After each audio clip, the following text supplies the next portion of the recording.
नमस्कार साथियों, Rakesh techno classes में आप सभी का स्वागत है। पिछले लेक्चर में हम लोगों ने प्रश्नावली 9.1 के प्रश्न संख्या 1, 2, 3 को हल करना सीख लिए हैं। इस लेक्चर में हम लोग प्रश्न संख्या 3 और 4 को हल करना सीखेंगे। तो आइए चौथा सवाल को पढ़ते हैं। ये कह रहा है कि भूमि के एक बिंदु से जो मीनार के पाद बिंदु से 30 मीटर की दूरी पर है, मीनार के शिखर का उन्नयन कोण 30 डिग्री है, मीनार की ऊंचाई ज्ञात कीजिए। यहाँ एक भूमि बना लेना है और एक मीनार भी बना लेना है। ठीक है, इस तरह से एक मीनार बना लेना है, फिर समझ में आएगा। आप देखते रहिए इसको। मान लीजिए कि ये एक मीनार है, ये एक मीनार है।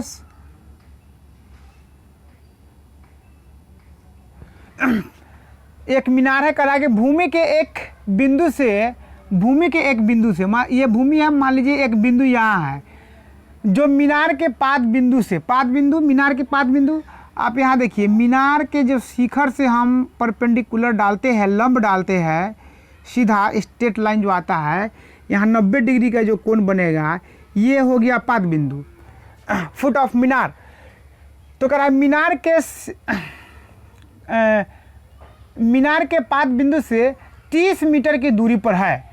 तो भूमि के एक बिंदु से मीनार के पाद बिंदु के बीच की दूरी कितना है? ये 30 मीटर है। ठीक है, ये 30 मीटर है। मीनार के शिखर का उन्नयन कोण 30 डिग्री है। और मीनार के शिखर का उन्नयन कोण, आप देखिए यहाँ पे मीनार का शिखर है और भूमि का एक कोई बिंदु है ना, तो इसको अगर हम लोग dot dot dot dot line इस तरह से अगर मिलाते हैं, है ना, तो ये क्या हो जाएगा? मीनार का जो उन्नयन कोण है यहाँ बनेगा, है ना। तो कह रहा है कि ये 30 डिग्री है। ठीक है, तो मीनार की ऊंचाई ज्ञात कीजिए। तो मीनार की ऊंचाई ये है। तो आप यहाँ देखिए, ये उन्नयन कोण 30 डिग्री है, तो 30 डिग्री के सापेक्ष ये सामने वाला क्या हो जाएगा? P परपेंडिकुलर हो जाएगा। क्या हो जाएगा? ये P परपेंडिकुलर मतलब लंब हो जाएगा, और ये नीचे वाला हो जाएगा आधार, मतलब ये बेस हो जाएगा।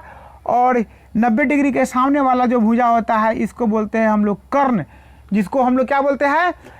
हाइपोटेन्यूज बोलते हैं। ये H हो जाएगा। ठीक है, तो आप एक साइड में और एक रफ इमेज बनाइए। मान लीजिए ये मीनार है ना, और ये 30 डिग्री के झुकाव में है, और 30 मीटर की मीनार के पाद बिंदु से किसी भूमि के एक बिंदु तक की दूरी है। तो मीनार की ऊंचाई जो है ये P हो गया, आप इसको H कहिए, और ये क्या हो गया?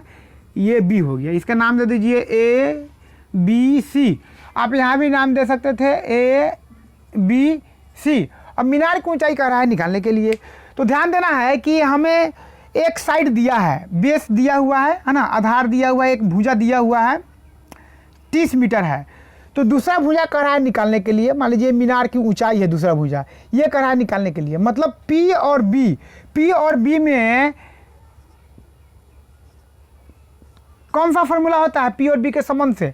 तो हम लोग जानते हैं कि P बटा अगर B लिख देंगे या B बटा P लिख देंगे तो क्या हो जाएगा? तो P बटा B अगर लिखते हैं तो ये हो जाएगा tan का, और B बटा P लिखेंगे तो ये क्या हो जाएगा? ये cot थीटा का हो जाएगा। तो यहाँ पर क्या है कि या तो हम tan थीटा लेके चलेंगे या cot थीटा का फॉर्मूला लेके चलेंगे। तो यहाँ लिखेंगे त्रिभुज ABC में कोण B बराबर 90 डिग्री, कोण C बराबर 30 डिग्री। आपको लिखने की इच्छा होगा तो आप लिख सकते हैं। AB जो है ये मीनार है, मीनार हमें निकालना है, और BC जो मीनार के पाद बिंदु से भूमि के एक के दूसरे बिंदु तक की जो दूरी है, ये आप इसको B लेके चलिए और इसको आप P लेके चलिए, है ना। तो ये कितना है? 30 मीटर है। तो मीनार की ऊंचाई निकालना है तो कौन सा फॉर्मूला लगाएंगे यहाँ पे? tan 30 डिग्री हम लेके चलेंगे, कॉट का आप लोग निकाल लीजिएगा। tan 30 डिग्री क्या हो जाएगा, ये होगा P/B। तो P ये है ना ए बी, और B कितना है, ये 30 मीटर है। तो tan 30 डिग्री कितना होता है, tan 30 डिग्री होता है 1/√3 हो जाता है। ये P/30 हो जाएगा, क्रॉस मल्टीप्लिकेशन कीजिए तो ये 30 ऊपर में आ जाएगा और √3 जस का तस रह जाएगा। ये P मतलब P बराबर, अब P बराबर कितना आ गया, 30/√3। अब देखिए नीचे में जो है हर में अगर रूट रहे तो हम लोग क्या करेंगे, परिमीयकरण कर देंगे। क्या करेंगे, परिमीयकरण करने पर, परिमीयकरण करने पर, परिमीयकरण करेंगे तो कितना हो जाएगा, आप यहाँ लिखिए P बराबर 30/√3 और गुने √3 से गुना करेंगे और √3 से भाग दे देंगे। जगह कम है इधर लिख दे रहा है आप तो क्या हो जाएगा, ये हो जाएगा आपका P बराबर, अब देखिए यहाँ ये 30√3 गुना करेंगे ऊपर वाला, और नीचे है √3 है तो गुना करेंगे कितना जाएगा, ये 3 हो जाएगा, 3 दहाई के 30, तो ये हो जाएगा 10√3 मीटर, है ना। आप कह सकते हैं अतः मीनार की ऊंचाई बराबर, अतः मीनार की ऊंचाई बराबर कितना, 10√3 मीटर। ये आपका आंसर हो गया प्रश्न संख्या 4 का। अगला सवाल है 5वां कि भूमि से आप यहाँ पे एक भूमि बना लीजिए, जैसे कर रहा वैसे चलिए आप एक यहाँ भूमि बना लीजिए। भूमि से 60 मीटर की ऊंचाई पर एक पतंग उड़ रही है। तो भूमि है, यहाँ से 60 मीटर की ऊंचाई पे एक पतंग उड़ रही है। आप एक पतंग बना लीजिए, आप कुछ इस तरह का पतंग, मान लीजिए ये पतंग उड़ रही है, इस तरह का पतंग है, मान लीजिए ये पतंग उड़ रही है कितनी ऊंचाई पर, ये कह रहा है कि 60 मीटर की ऊंचाई पे। मतलब ये पतंग का जो शिखर है, अगर इससे हम अगर परपेंडिकुलर अगर डालते हैं पूरे 90 डिग्री यहाँ पे खड़ा, तो ये कितना है, ये कह रहा है कि 60 मीटर की ऊंचाई पे पतंग उड़ रही है। तो पतंग में लगी डोरी को अस्थायी रूप से भूमि के एक बिंदु से बांध दिया जाता है। इसमें जो लगा हुआ डोरी है, आपको ये जो डोरी लगा हुआ है, आप इसको डॉट डॉट करके चलिए, ये अस्थायी रूप से यहाँ पे एक बांध दिया जाता है। ये डोरी है, बांध दिया गया है। तो भूमि के साथ डोरी का झुकाव 60 डिग्री है। भूमि के साथ ये भूमि है, इसके ये डोरी है आपका, है ना, कितना है, 60 डिग्री का झुकाव है। यह मानकर कि डोरी में कोई ढील नहीं है, डोरी में कोई ढीलापन नहीं है, वो बिल्कुल टाइट है ना, टाइट से है, कोई ढील नहीं है। तो डोरी की लंबाई ज्ञात कीजिए। अब यहाँ ये डोरी की लंबाई तो ये है, डोरी कहाँ है, यहाँ से यहाँ है ना, तो डोरी की लंबाई निकालने के लिए कह रहा है।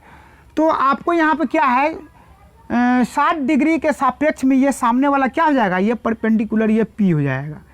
तो P बराबर दिया हुआ है, ठीक है ना। और ये क्या है, हाइपोटेन्यूज जो है, ये कर्ण, ये H है, तो हमें H निकालना है ना। तो ये क्या है, ये B हो जाएगा। आप इसका नाम यहाँ पर दे सकते हैं ABC, नहीं तो आप नीचे भी एक बना लीजिए सीधा इस तरह से।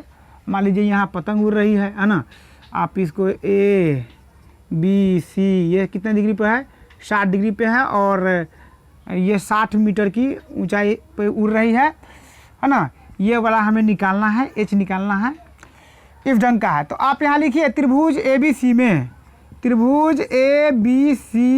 में कोण B बराबर समकोण है, मतलब 90 डिग्री है, और कोण C बराबर कितना है, 60 डिग्री है। अब देखिए हमें जो निकालना है ना, डोरी की लंबाई निकालना है। तो आप इसको और इसको लेके चलेंगे, P और H के संबंध में आप लेते हैं तो क्या होगा, P और H के संबंध में कौन सा फॉर्मूला होता है।